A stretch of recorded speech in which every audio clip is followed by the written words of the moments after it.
Right, so I've been playing guitar for over 30 years now, which means two things. One, I should probably be better than I am.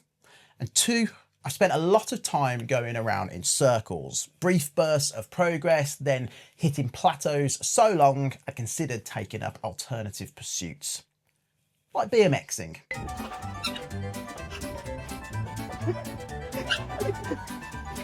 But over the years, I figured out a few things that consistently drag me out of those ruts and actually help me to improve. Today, I'm going to share 5 of them. Now, these aren't magic tricks. They won't make you shred. You won't become a John Mayer tribute act by the weekend, but they will make you better, provided you actually do them.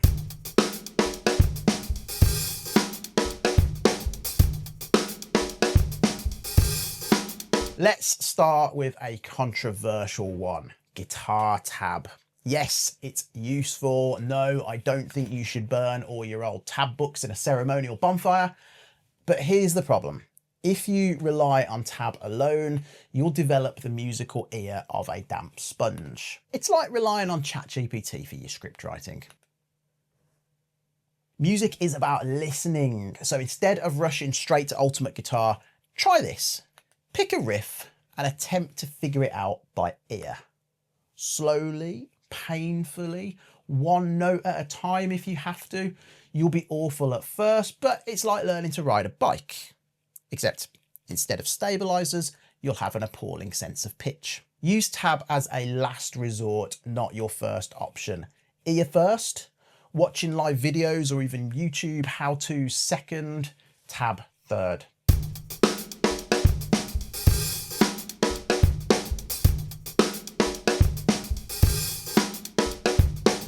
Now, the idea of learning the entire fretboard doesn't sound like most people's idea of fun, but knowing where you're going quickly will have you feeling more fluent on this thing. So start with the low E string. Now, hopefully most of you will already know the first few notes on this string. E, F, F sharp, G, A, B, etc. Then use octave shapes to find those notes elsewhere. So if you don't know this tip, 2 frets up, 1, 2, 2 frets down, 1, 2, is the same note, only an octave higher. So a G here, 1, 2, 1, 2 is a G here. So same on the next string, C here, 2 across, 1, 2, 2 down, C here. So G, G, C, C. Unfortunately, that doesn't work on the B string because, well, the person that invented guitar, I guess, decided to make it awkward down there.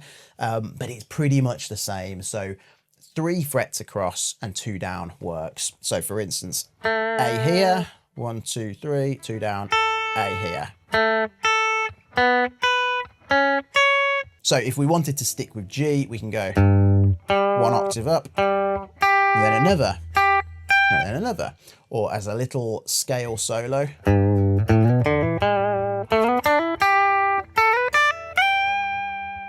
The point is, the earlier you do this, the better everything else becomes. Solos, chords, improvisation, it all clicks when you stop thinking that dotty shape on the 3rd fret and start thinking, ah, it's a bloody C.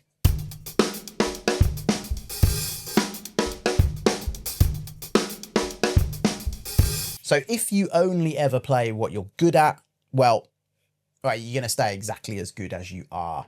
Try a different style. If you're into blues, have a crack at fingerstyle. If you shred, try a bit of jazz. If you normally stick to standard tuning, mess about with open or alternative tunings. So I've predominantly always been a pick holding rhythm guitar player. I've always generally been the lead singer in bands or even solo acoustic guitar stuff. So strumming with a pick has always been my go-to.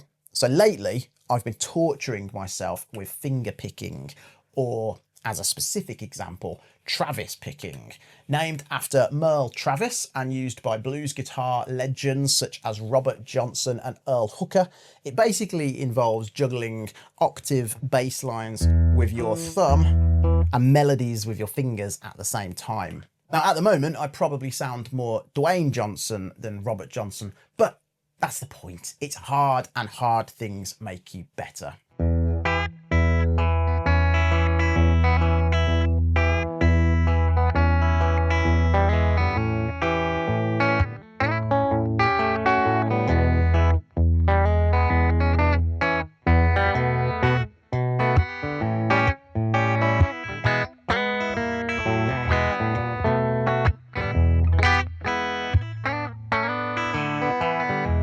Now, full transparency, that piece I'm working on is straight out of Paul David's Acoustic Adventure guitar course, and I want to give full credit where credit is due.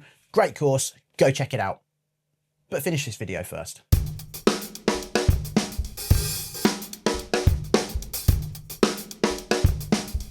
Now, I know triads sounds like GCSE music theory trauma, but really they're just 3-note chords. You probably already know a bunch of them without realizing. So for example, the C chord consists of C, E, and G, and then another C and an E on top to fill it out. But it's fundamentally made up of just 3 notes, a triad.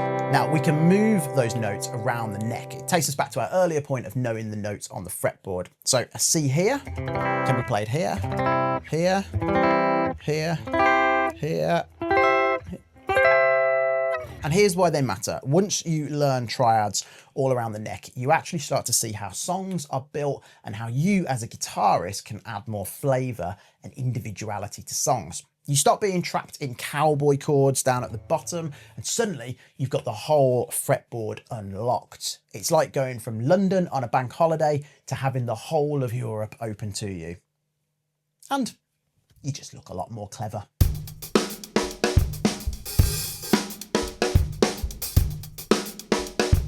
Now, this one's brutal but necessary. Record yourself practicing. Doesn't matter if it's just on your phone, stick it in front of you and hit record.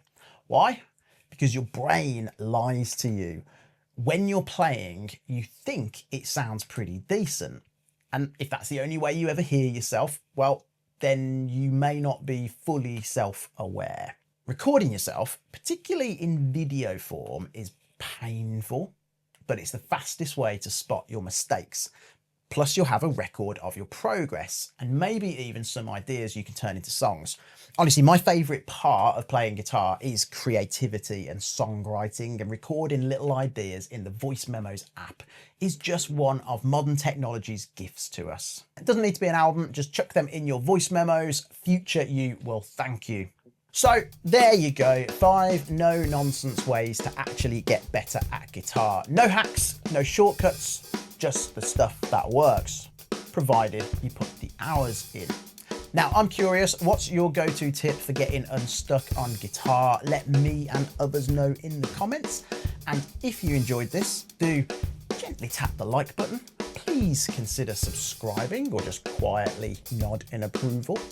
Cheers for watching. Now, go and play.